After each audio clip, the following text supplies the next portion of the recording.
السلام علیکم۔ رمضان میں کام آنے والی اسپیشل ٹپس۔ رمضان میں روزہ رکھنے کی وجہ سے جسم میں پانی کی کمی ہو جاتی ہے اور سخت گرمی میں جسم میں پانی کی کمی ہو جانا اچھی بات نہیں۔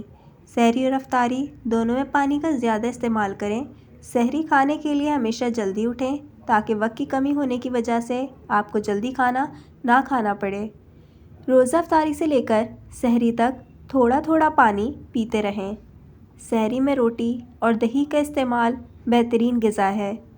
روزے کی حالت میں رمضانوں میں عصر کی نماز کے بعد تھوڑا آرام ضرور کریں کیونکہ عصر کے بعد نہ کھانے کی وجہ سے جسم کمزور ہو چکا ہوتا ہے، لیکن خواتین کے لیے عصر کے بعد آرام کرنا بہت مشکل ہو جاتا ہے کیونکہ ان کو افطاری کی تیاری کرنی ہوتی ہے۔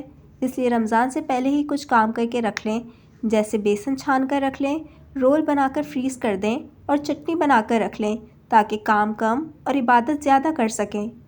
بعض اوقات کچھ لوگوں کی سحری وقت نہ ہونے کی وجہ سے چھوٹ جاتی ہے، لیکن کچھ لوگ ایسے بھی ہیں جو سستی اور کاہلی کی وجہ سے سحری کے بغیر روزہ رکھ لیتے ہیں اور بنا سحری کے روزہ رکھنا اپنا معمول بنا لیتے ہیں، لیکن ماہرین کے مطابق یہ انتہائی غلط ہے۔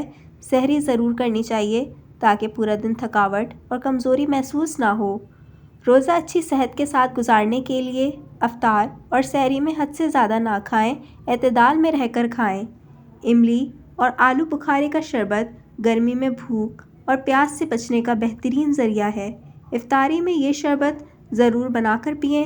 یہ شربت آپ کے معدے کو اچھے سے کام کرنے میں مدد دیتا ہے اور گرمی بھی محسوس نہیں ہوتی۔